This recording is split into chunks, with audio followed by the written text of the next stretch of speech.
were talking about it earlier, and you had it was on Twitter yesterday with the people Jewish privilege. Well, Jewish privilege, but then just how your dad got the shit beat out of him, that you got pennies thrown at you, and then how I said I was just like, yeah, that happened to me too, and you grew up in New Hampshire, I grew up in Philadelphia. This was before any social media stuff like that. It's where is that?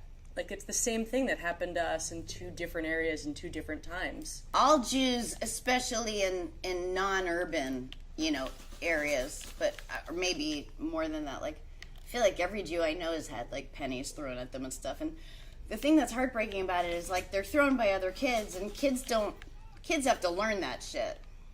They learn it from their parents, grown-ups. Listen, this isn't just about Jews. It's about all peoples and hatred and seeing people as them and the repetition of that, the cycle of it. I love that this is our conversation while we're playing a war game. Irony isn't lost on me. It's my favorite thing.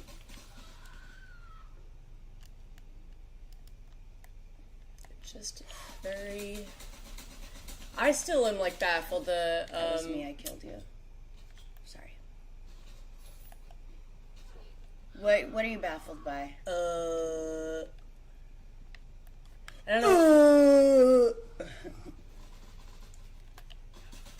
I thought we were having such a nice we were. I'm sorry. I ruined discussion on our shared experience as Jews.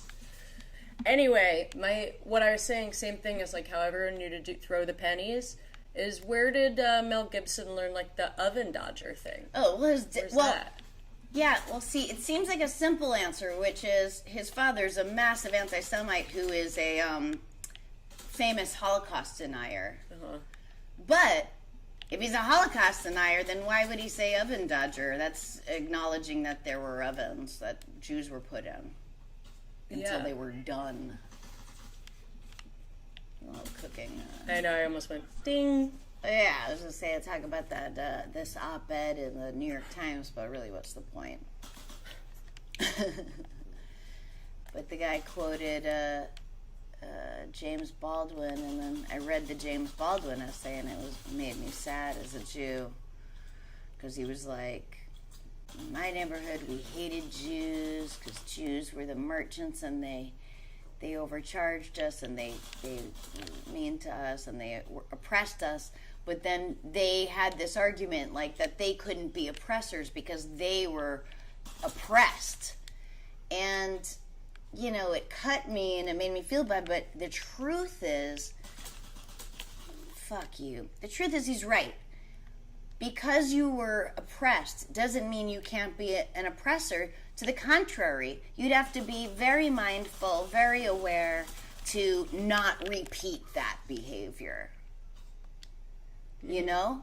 That's why that behavior repeats. And what made me sad was that he talked about Jews as a whole, as one thing, as them with a capital T.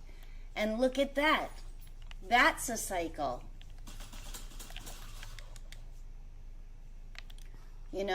So I get it. He's right. But he's also, it's something to keep in mind as the oppressed becomes not oppressed, to not then become the oppressors, or see someone else as other, or all one thing. That's right, Joker. You were abused as a child, but you didn't grow up abusive because you were mindful. You saw what it did to you, and you changed.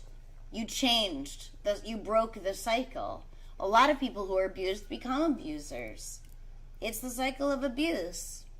You know who else didn't break the cycle? Donald Trump. I mean, so many of these tyrants have daddy issues, unresolved daddy issues that they just manifest into this cycle where the next abused entity is us. It's fucking daddy issues. That's the reason for war.